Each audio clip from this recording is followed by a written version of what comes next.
How do Yeah. you find that confidence, especially now with social media playing such a huge role? I think the big one for me is, I guess, it's as cliche as it is. It's like you need to get out of your comfort zone. I truly felt it when I do all these things that I do, and then it truly resonates to me to actually do try a lot of different things that you are uncomfortable with doing, because I truly believe that everything is scarier in your head than actually do it. I've gone through that a lot, even like especially when I won Miss Indonesia, I had to do a lot of things that I didn't do or never done before. For example, like talking in front of like 300 people, or hosting a talk show, or doing all this stuff that I'm an introverted, and this is scary for me. Like it's something that I don't really enjoy doing. I get so nervous to the point where I want to puke, you know what I mean? But it was my job. I joined, I got the title, I have to live up to it and take it. No one's going to do my job, basically. So what I did was I learned to be an extroverted at the time. So I'm an introverted, I'm a learned extroverted. Hi, everyone. Welcome to Working Title Female Podcast. Today we have Inesh Putri joining us. She is a professional golfer, the 2012 Miss Indonesia, a gold and silver medalist on the Indonesian National Championship for Bali, and currently a restaurant entrepreneur of Eat Company in Bali. Please welcome Ines. Hi. Yeah, Mia. How are you? I'm so nervous. Sorry. Oh man, thanks so much for taking the time to talk to me. I want to hear about your many transitions in life, and now you are a mother of three beautiful children. So you've gone through the whole nine yards, sis, and I want to get to it. So Okay, sure. I wanted to talk a little bit about your background before you picked up golf. So what was childhood like in Bali? What was it like? Well, first of all, I have two older brothers, so it was a bit, I won't say rough, but it was a lot of WF, it was a lot of smackdown, it was a lot of sports, a lot of pool, a lot of, Caramia, and all this boy stuff. And I remember not having a Barbie, and I was very upset about it because, my mom's like, no, you don't need this, and I just play with your brother's toys and stuff. So it's very rough. So I grew up very tomboy, and obviously it leads to a lot of sports and then a lot of other things that's not very girly, I guess. But other than that, living in Bali is quite chill. It's pretty relaxed. It's My parents are also not very demanding, so we've never really asked to like do a lot of stuff for school. It's just very kind of like, yeah, you just go with the flow and then go to school and do your thing, do what you like, and then yeah, that's pretty much it. So it sounded like you have a pretty active lifestyle growing up. How did you end up with golf of all the sports that your brother has picked up? Okay, so first of all, I don't know if you knew this, but my mom was a pon player. She was a Oh, I did national player. remember that.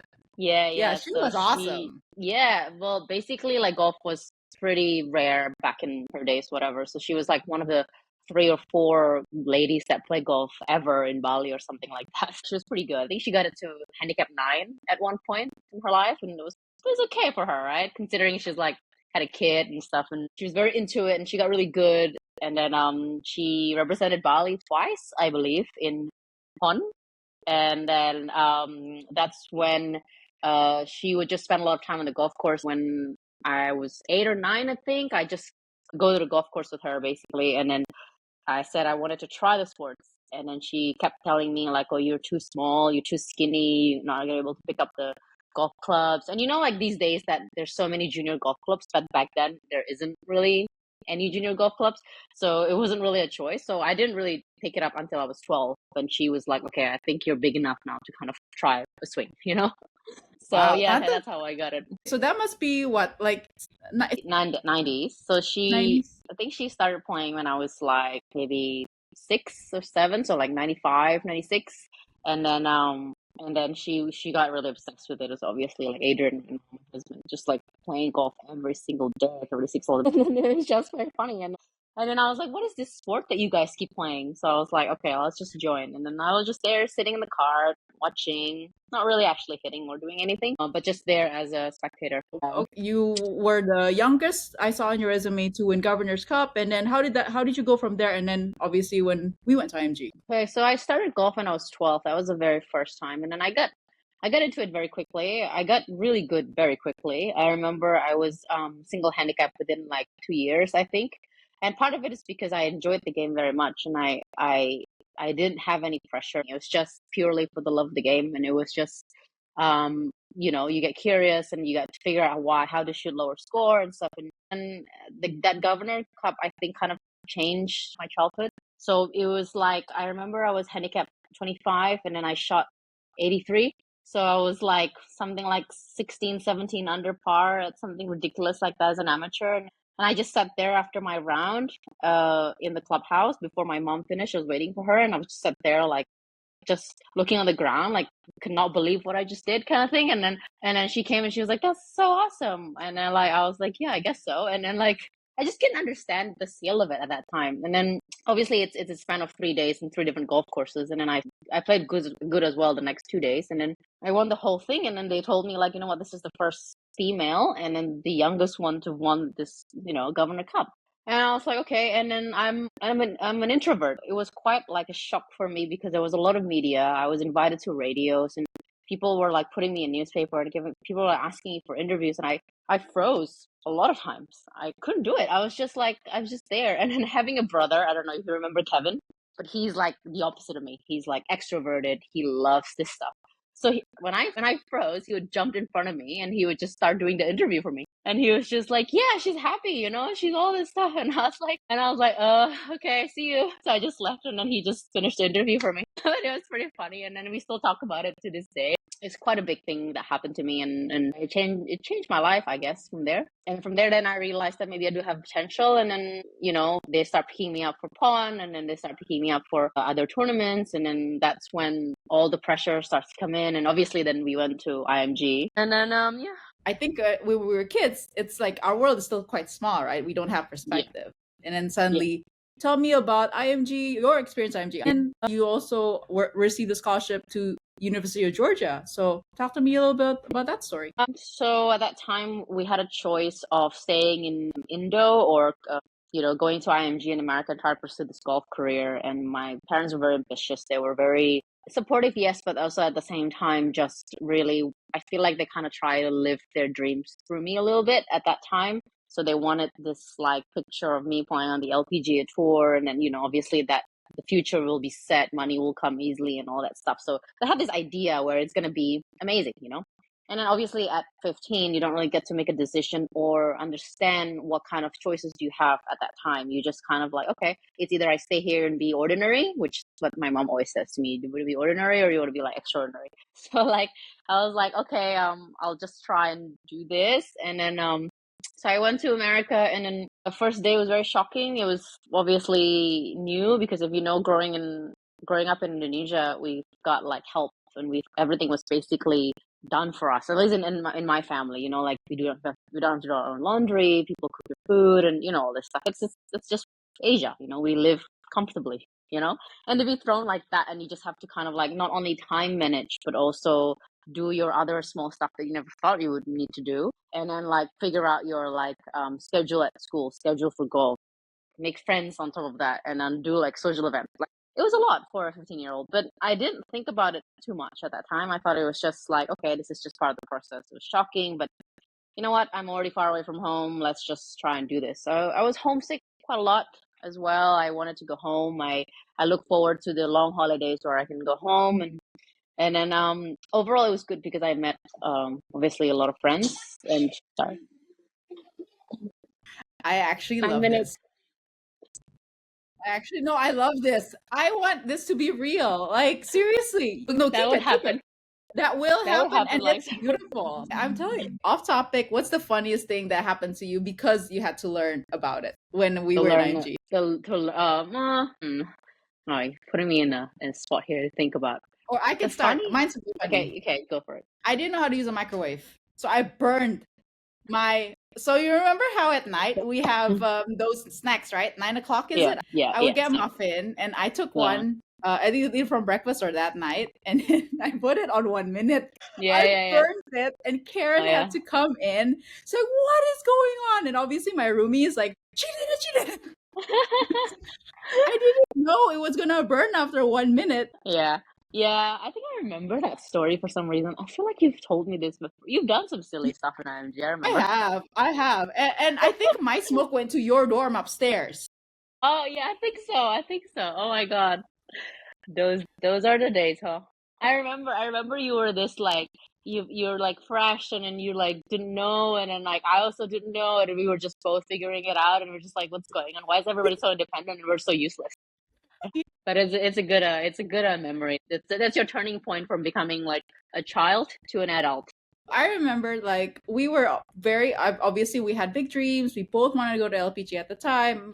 How was your experience in IMG, and then how did you end up picking UGA? It was actually quite tough. I thought it was because I think at that time we got the luxury of playing golf in Indonesia and being the top players. We were comfortable with that, and we were just like, okay, we've been selected to most tournaments. We get to go to these international events, and we're pretty comfortable. We're pretty confident at that time. But as soon as you dropped us into IMG, we realized how actually we're insignificant we are, in in like the athletes world, and you realize quickly how like you need to work hard and then figure things out quickly and then play tournaments. And I just remember playing tournaments after tournaments, weekly after week, and IMG, and then just struggling to score, and then struggling to kind of just figure out why I can never win a tournament, or let alone finish top 3 or top 5.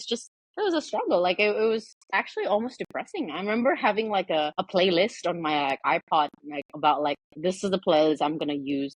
I'm gonna hear every time I play like a shoot like a bad score. I remember the big bus, and we would just be there, and I would just be listening to this, like it's the middle by, so basically like, oh, don't worry if you make a mistake or whatever, it's not over or something like that. Yeah, it was a struggle. It was a lot of pain, it was a lot of heartbreak, a lot of happiness in the part where the friendship that we created. But the golf side, I felt like it was good. We learned the structure, but then it was a lot of sadness, I think. If That's you my experience. can you explain a bit about the sadness that you felt at the time? I felt like I was a failure. To be honest, I felt like I wasn't performing, and I felt like my parents were spending a lot of money on me and on my career, and have a lot of this hope. And they would come and visit me for like 2, 3 months, and they'll join tournaments and like watch me, and I'll not perform, and then I'll just be this like a disappointment to them, and you hate that feeling when you do that to your parents, right? But I mean, they also didn't help by not like telling me that was okay. They were also like, yeah, you weren't that great.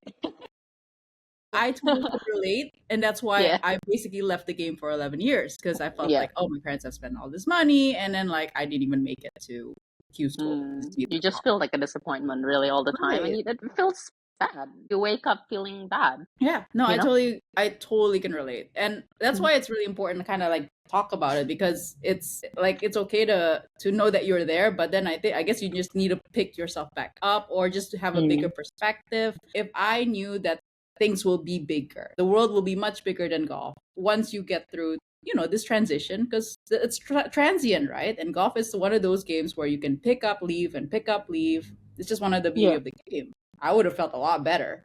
It was too extreme for such a young age. So Mm. I totally get that. And it doesn't help that we were with prodigies and Olympians. You went through Somehow it and survived.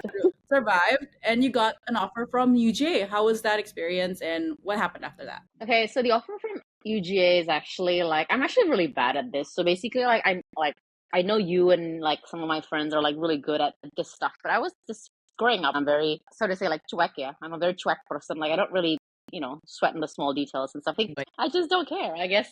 And then like I don't know, but like I remember everyone was like applying to colleges, putting their resume together, and everyone was like studying for their what is it? What's that test? SAT, SAT. Yeah, SAT. Everyone studied for the SAT. I remember I studied like at 6 p.m. the day before the SAT, and I did really bad. But anyway, everyone was like doing that, and I was like just relaxing. I didn't do anything. I didn't send out any like. I didn't do anything because I just felt like maybe it was also a little bit of insecurity because didn't really quite understand it, and I didn't really want to know, and I didn't do my research, and I'm really bad at that.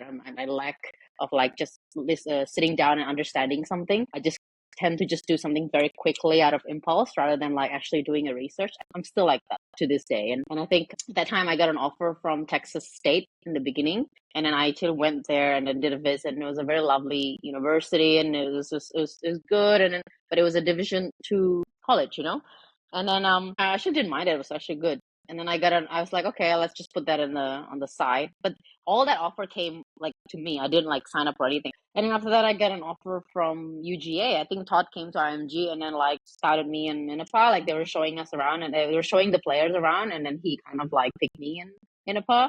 And then like we got an offer, and then I was like, oh, it's a Division 1 college, and at that time they were like number one actually in like Division 1, so it was quite a big deal. And then we visited, and then they were like, okay, we'll happy to give you scholarship and let's do this. And then I think it was my ego thing. At that time, I felt very down and very low and I didn't feel like I was confident. And to be picked up by like a very good college made me feel better, you know? So I chose that university out of like, I want to look good in front of my friends and I want to make my parents proud that I go to, you know, a Division 1 university. But looking back now, I realized like, I should have chosen Texas State because, to be honest, at UGA, I didn't get to play at all. I was always reserved, and because everybody was so good. And then, you know, obviously, I told you before that like the coach that recruited me wasn't the one there. I didn't feel like I was welcome. I didn't feel like they were trying to make me a better player. I think they were just there because they had to, because the previous coach gave me a scholarship and they just have to kind of go along with it. And then, but yeah, so I didn't get to play. I just practiced every day. I didn't get to play tournaments. I didn't, you know, it was very blah. It was very like, it wasn't a college experience that I expected it to be. So when the decision came after 1 year where I should stay or should I move to a different university, I decided that I would quit university and go back to Bali and pursue my golf career properly with the coach. And that was a decision that I made. And to this day, I kind of regret it a little bit that I didn't finish my university. And I think it's something that my family still teases me, especially my brothers who, you know, have degrees.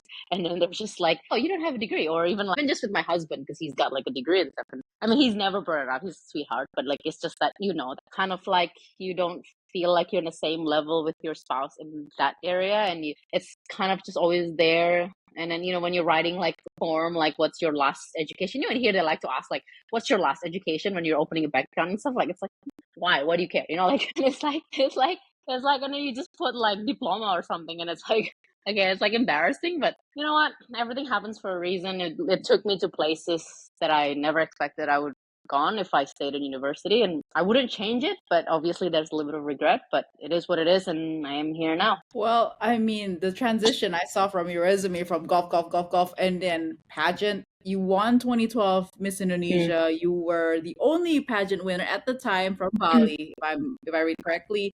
And then you went on to become pretty much a media personality in Mm-hmm. one of the shows. Can you Mm-hmm. tell me about that transition? What made you even apply for that? Because that's, you know, from athlete to pageant queen and media personality. That's quite a big jump. Yeah, it's a huge jump, to be honest. So at that time, I remember it was 2020, 2011, and then I was in the slump of my game, and I was just frustrated. I was still practicing in Bali, and I was doing this over and over again. And then I had a conversation, and then you know what the sad part about it is like I think I was 22. Yeah, I was 22 or 21 something, and I was still asking money for my parents every week to like fund my golf. So I'd just be like, can I have some money? Because I need to, you know, practice today and I don't have any other job. I don't have anything in my life besides this game. So like, can you give me some money? And then so that happens for like 6 months and almost to a year. And then one day my dad said, you need to stop asking money. You're old. Like you're an adult. Like you need to start doing something, you know? And then to come, and you know my dad, right? He's very non-confrontational. He's very a lovely person. For him to say that means like he's, well, okay, he's seeing something, like something's up, you know? So then like he, and then it took me back. He said it once and I was like, I felt quite offended at that time. I was like, oh, like maybe this is like bad, you know? So then I started like, okay, maybe I should start applying for a job somewhere. And I was like, what can I do? I don't have anything. I don't have a degree in university.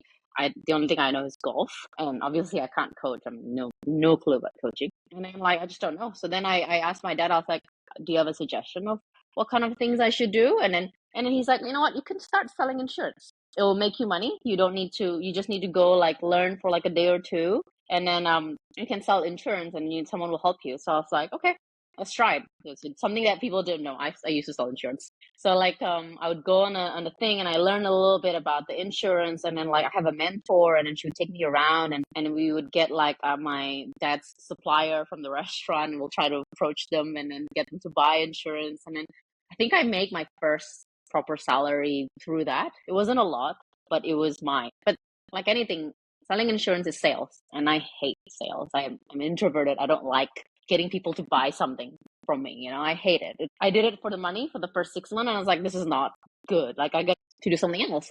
And I was like, again, back into this circle. I was like, I don't have anything. I don't have any skill whatsoever besides golf. So then I was like, okay, well, you know what? I'm skinny. I'm kind of a little bit tall for Asian. Let's try and do modeling. So then I applied to like this modeling agency, and then they just like took a photo and I never got a call back. And then I did a modeling lesson like twice. It was really weird. It was like in this like old building, and it was like this one guy training like 4 or 5 girls and like how to walk. And I remember my ex-boyfriend then was so sweet. He was just there sitting and waiting for me and watching me to make sure that I'm okay, because it's like dodgy. And then I was like, I need to do this. I need to develop a skill so that I can make money, So I did that for a little bit. It was horrible. I hated every minute of it. And then I was like, it's not happening. And then the other thing I did was like, I like to listen to radio at that time. So I listened to hard rock radio. And then I was like, okay, maybe I could be a radio DJ. So then I started applying to the radio DJ. And then they actually, okay, you can come for training. So I did for training, and then I learned for a week. I was just like, okay, let's just do it. Then by the time the training was done, I was invited back to do the DJ, but I was like, oh, this is not for me. So like I quit after like 1 week. But I have the contacts there. I have people that I know from the radio. So like a month later, I think, I was listening to that same radio, and there was an announcement that says that there's an opening for Miss Indonesia, a pageant. If you want to register, come to this place, la la la la. And then there was no detail actually. It just says if you want to register, it's happening at this date, not even the time. It's just happening at this date. And I was like, okay, that's something interesting. And my brother Kevin was like, oh, you could join Miss Indonesia. And I was like, to do what? I don't have skill. Like Miss Indonesia, I need to be able to like either sing, dance, or do like a talent. And I'm like, oh, play instrument, music instrument. I was like, I can't do any of that. I can't dance, I can't sing, I can't play any instrument. So I was like, what am I gonna do? And then she's like, but you can play golf. I'm like, yeah, but this is a pageant, And he's like, it's okay, just try, There's nothing to lose. And so then I don't know where it is. I don't know what's happening. I just don't know the date. But luckily, I did that radio, and then it was on that radio. So I contacted the guy from the radio, and I said like, oh, I used to like do training with you, and I heard this in the radio. Do you know where this is happening? And it's like, oh yeah, of course, this is happening at this date at this time. And I was like, okay.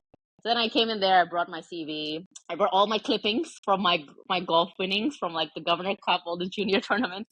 That's the way I was like, this is the only thing I have. I can't play instrument, I can't sing. I'm not even like, I don't have a Balinese name. And they were actually like, oh, why don't you just represent Medan, because your dad's from Medan, And I told him like, no, I don't want to, because I'm from Bali. I represent Bali for golf. I represent Bali for pond. And this is where I live. This is where I was born. So if it's not for Bali, then I'm not gonna do it, So then they're like, okay, we'll think about it. And then like a month later, I got a call. They said that you have been selected to represent Bali as the Miss Bali to go for Miss Indonesia 2012. And I was like, really? I was like, what am I gonna do? And I was like, oh, you need to do it. You need to have a talent. They're like, you need to have a talent to bring, because there's gonna be a talent show. And I was like, fudge. So I was like, what am I gonna do? And then I had to do a quick Balinese dance class for 2 weeks straight every day in this like village. I had to do like Balinese training with the little kid next to me trying to teach me. So we were learning together with like this little kid, and I had to do it in 2 weeks. So I had some sort of a skill to bring to Miss Indonesia, which I did, and I did horrible. I think I like ended up last on the talent show. I'm sure of it. It was so bad. Like everyone was like watching me dancing, and then they were just like just the face was like kind of like, please make her stop, please make her stop. And, like it was like the face. Like I was like it's okay. I got something. I brought talent. And then yeah, that's it. And then and then there's another big huge story about the whole pageant. But I'm gonna stop talking because I've talked for the last 10 minutes. No, wait, no. Give me the synopsis. What happened at the pageant? You still won. I know, it's very. I truly appreciate the judges. Like, just to be honest, like I came into that pageant really just like hoping to just make it through. I didn't even hope for anything. Like maybe a top 10 would be great, but if not, like I'm just happy to survive. I came in there the first day. I was like having 10 lines everywhere. 'Cause I'm a golfer, So I have like 10 lines everywhere, and everybody was like this tall, gorgeous model with like perfect hair, perfect makeup. I was there with like minimal makeup, and then like can't wear high heels. And I remember on the first day, so every 4 girls had a chaperone, and then the chaperone would brief them every night and then tell them like, like Karen, but in the pageant. Yeah, like that. So the first day, I remember I got yelled at like 3 times. So I was like, don't sit like that. Because I would sit like this. I would just, and I would eat like this, like really fast. Because I'm an athlete, I eat quickly. And everybody else is like they're models. And then like I was just getting yelled at left, right, center on the first day. And then at the night, the chaperone would come in and tell us the progress that how we do, you know. On the first day, she was like, Bali, they didn't even call us by name. They call us by like province. They're like, Bali, you've got 0 today.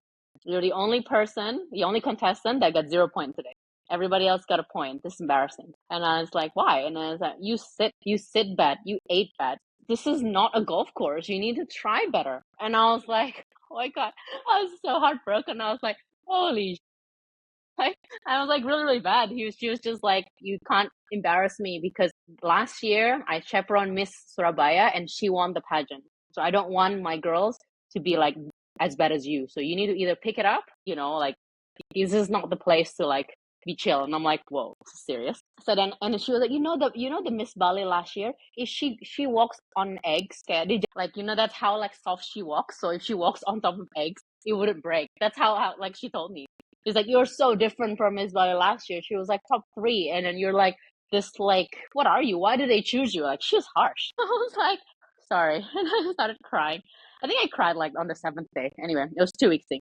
You And then have I to was like, tell oh my you, God, this is you have horrible. to tell me, how did that, from all that to you winning? So basically, like, I don't know actually. So like what I did was that I just kept being myself because I told myself like after 3 days that we weren't allowed phones, you weren't allowed to make contact with outside. So after 3 days, they were allowed a phone call to your parents one time.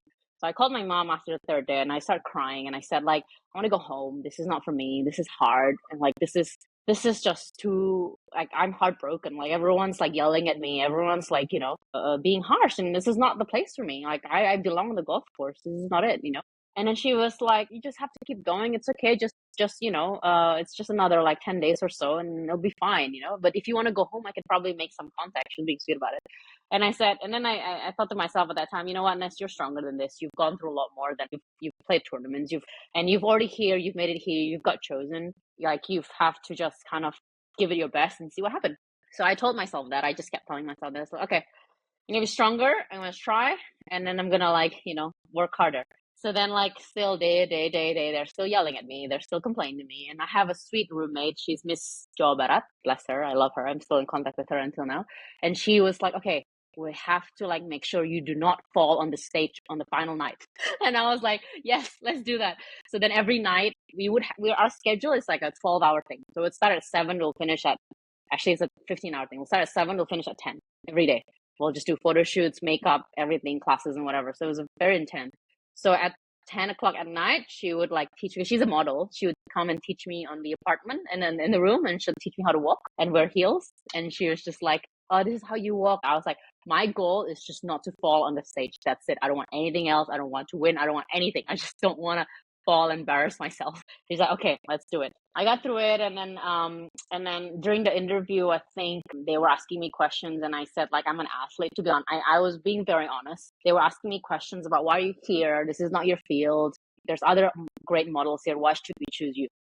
And then I was like, well, to be honest, I'm an athlete. I think it's already a strength as it is. I don't need to play music, sing or dance or be a model to be an extraordinary person. This is my skill. And then I come here to be honest, to be fair. I just want coba-coba aja. I just want to see if I go outside my comfort zone, what happened, And then they were like, oh, so you're just here to just coba-coba aja. You don't take this seriously. And then I was like, no, that's not what I said. I just said that this is not something that I'm comfortable with, but I'm willing to try and get out of my comfort zone to see. And then from what I heard after I won, it was that interview that kind of pushed me up into the top 3 at that time, I think, because I was just being honest. I said, I work hard. I'm an athlete, and I think this is a skill that I'm proud of. I'm not worried that I can't do any of the other skills, And then on final night, apparently I did pretty good during the question because I was answering it not very long. I wasn't all over the place. It's very my style. I just answered the question straight to the point. I was very, very thankful that I won. I was very shocked. If you saw my video winning, it was the most unelegant thing in the whole world. My mouth was open, kind of in disbelief, because I was no way I would have win this. It was just a pure shock. If you see a pure shock face, that's it. That was a pure shock. Hey, to be fair, I found out you won because YouTube was pretty new at the time, right? YouTube was what, 4 or 5 years in, something like that? I think so. I didn't even know it was YouTube, I think, back then. Yeah, no, it was new. So I Yeah. found out you won while I was in Italy, start transitioning out of golf. I was like throw my clubs away and like I didn't want to Yeah. deal with golf. And I Yeah. was like, I was really inspired because like, oh, she found her way Out. transition. Yeah, okay lah kalau bahasa kasar ya sis. It is out though. It is. It's like the transition isn't easy for everybody, but it is necessary. However, it is, right? And it Mm. was really cool to watch you win. I was like, wow, she got it together. Maybe I need to figure mine out. Because 2012, because I don't know if I told you this, but I graduated in 3 years to save enough money for fashion school. So Oh I no, rushed to really? Michigan. Yeah, yeah. I used the scholarship to save enough money, and then I went to FIT uh, for fashion for 1 year in Italy and 1 year in New York City. I saw you, and Bernice told me, I missed Agnes it. also, like, I was like, oh my God, I remember being very proud. And I did remember you were like in that Yeah, yeah, photo. yeah. Almost fall. The crown almost fell down. But anyway, like, yeah, amazing. I didn't know that. I mean, you out of all people would be the person to like fast track college, though. Like, you're like straight A students and all this amazing stuff that you do at school. That I was like, I don't know how you do this and play golf as well and have social life. Like, it was amazing to watch, to be honest, at IMG. How what you did back then. And Oh, even thank now, actually, what you're doing right now is fantastic. I watch your Instagram, and you're doing all the great things that women like our age or even the young generation should be doing instead of scrolling through their Instagram and going on TikTok. Well, partially it's because I was inspired by other women like you. Like sometimes this is actually the reason like why I enjoy doing this is because I get just as much kick as flirting from people who've done their stories authentically. Yeah, But now that I'm in my 30s, it's like there's really no wrong answer. It's just your answer, and you just kind of have to own your transitions, whatever the. And as women, like you went through it, right? You were an athlete, you were a pageant queen, then you transitioned into a mother, and now you're a professional golfer. Like I think that should be embraced and ngobrolin aja because otherwise, we learn by example. Kan? You look at someone's like, oh, if she can do it, I can do it. And yeah, I thought, yeah. I agree. I think the fact that you said that now we're in our 30s and then like we're just kind of like there's no right and wrong answer. I totally agree with that. Like I think, like I said to my friends and all, even this my family and stuff, if you want to say 1 + 1 is 7, I don't care. Like you be you. Like that's how like I perceive life. And even like now in the podcast, I told you everything how I felt about my parents and how I feel at that time and how they, I gave up college and all this stuff that I felt was very taboo and very embarrassing for me to kind of tell everyone. I always kind of just like shy away from the questions and kind of like diverted to talk about something else. But at this time, I'm like, you know what? That's if my kids are gonna find out and my kids want to know the real truth about me, and I don't mind. I don't mind sharing, and I think it's if not everyone's life is perfect, and you go through a lot of things. You have regrets, and I don't think it's embarrassing to talk about it. You just learn from it. being authentic is never wrong. Yeah. You have to look at yourself at the end anyways. Nobody gets to your KPI, right? Like you have to be the one looking at the mirror in your in your old age say like I did that and I'm pretty proud no matter what Mm. happens, right? So you only have to answer to like what in my opinion like what God has given you as a gift. So I know you have other things to do, so I do want to I have a few Sorry, I am questions. also blabbering. No, Sorry. no, I enjoy hearing your story. I do because I didn't know you were in a sense like it wasn't segampang yang kelihatannya. Like Yeah. it always seems easier from the outside, but inside it's like all this thing going on. But I do want to ask a little bit about the media, and maybe we can pass it on to our Yeah. our younger selves.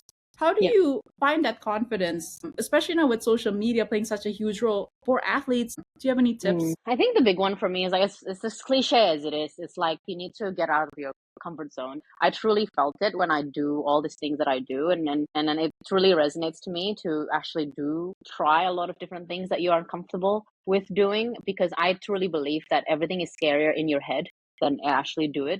I've gone through that a lot, even like especially when I won Miss Indonesia, I had to do a lot of things that I didn't do or never done before. For example, like talking in front of like 300 people or hosting a talk show or doing all this stuff that I'm an introverted, and this is scary for me. Like it's something that I don't really enjoy doing. I get so nervous to the point where I want to puke. You know what I mean? Like it's terrible, but it was my job. I joined, I got the title, I have to live up to it and take it. No one's going to do my job, basically.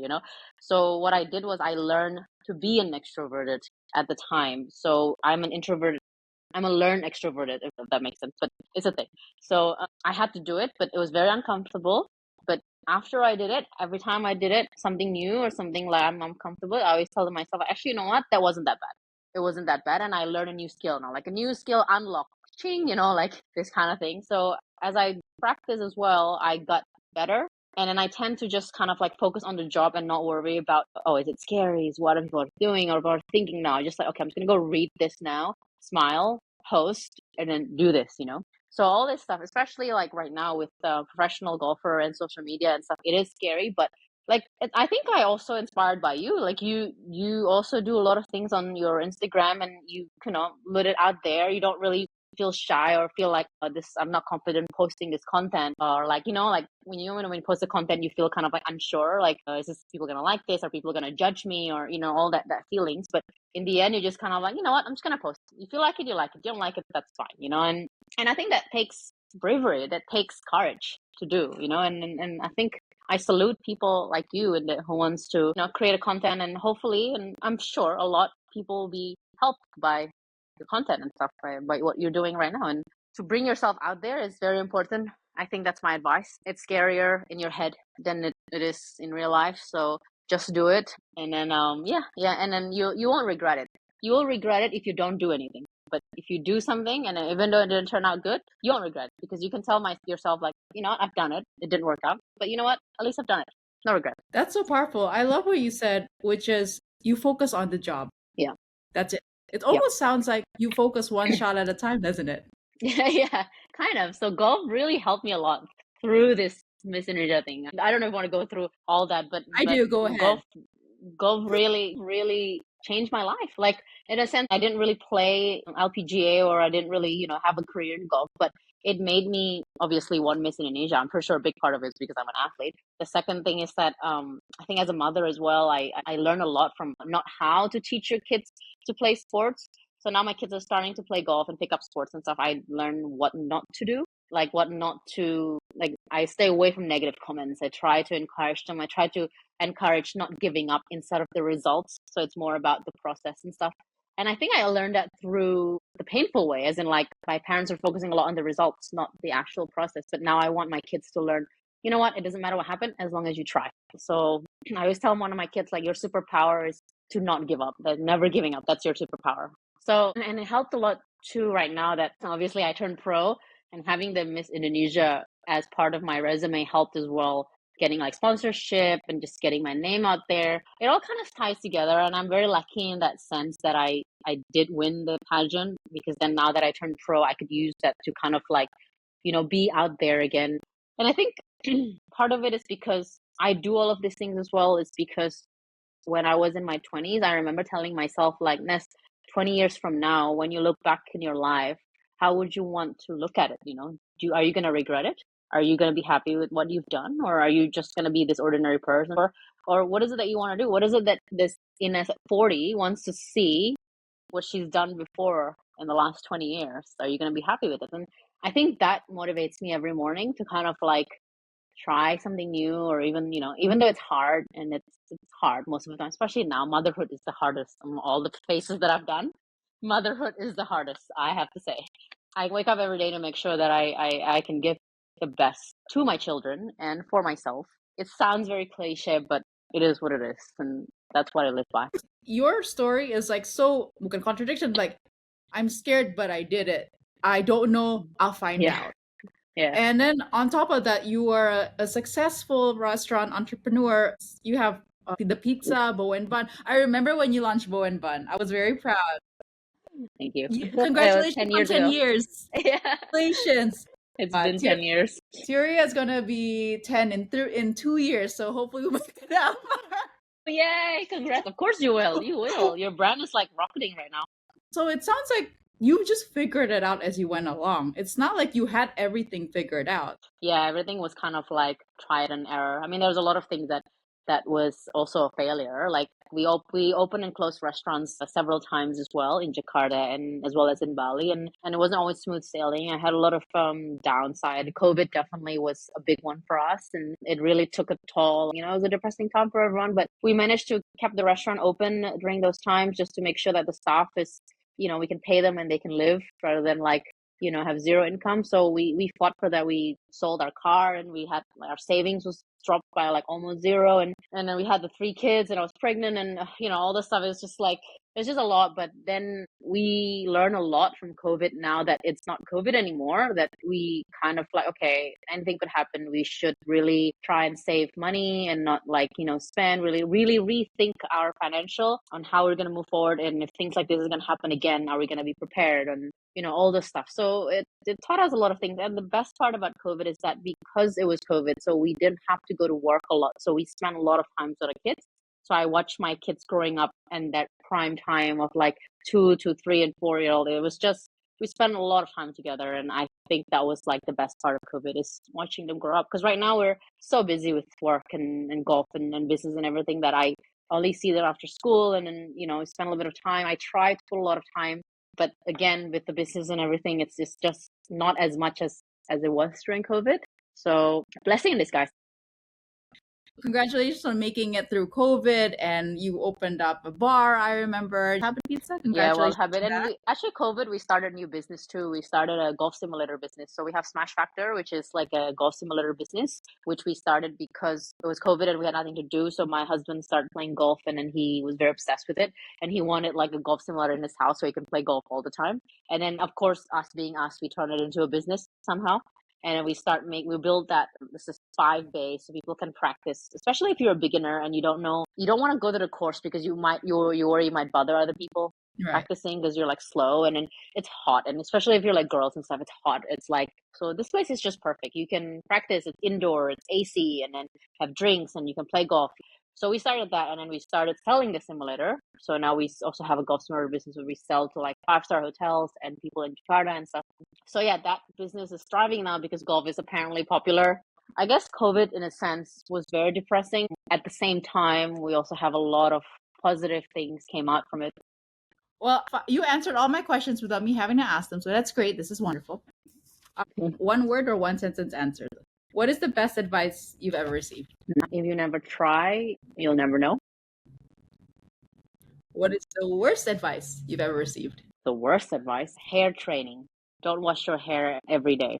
That's the worst advice. Like, actually, you can wash your hair every day. It's not a big deal. What is a lesson you learned the hard way? A lot. COVID, I guess, was quite hard. What is a message you want to leave behind? I want to leave behind that you have to get yourself out there. You have to be brave. You have to be courageous. You have to challenge yourself every single day to try something new. What is your hope for female athletes, both in Indonesia and globally? I hope that you guys have fun. I hope that you guys enjoy what you do and hopefully you can get a results from it. But if you're not enjoying it, then I suggest you don't continue. That's very wise and quick. Very efficient. My style. Very much so. Well, Ines, that's all the questions I have. Thank you so much for your time and thank you for sharing such amazing stories. And honestly, I learned a lot and I'm really grateful that you were kind enough to share some of your vulnerable moments. I think you're going to really help some people who's going to listen to this. I think I blabber a lot, but thank you so much for having me. And I don't get to share my story a lot. When I do, I just tend to not stop talking. Sorry. And that's okay because guess what? You won Miss Indonesia because you were yourself. Thank you so much for having me. Thank you, sis. So guys, I'm going to leave all of Ines's businesses, like links below in the YouTube so you can give her a follow and support her in all her business ventures. Thank you so much for listening this far. I'll see you guys in the next episode. Bye, guys.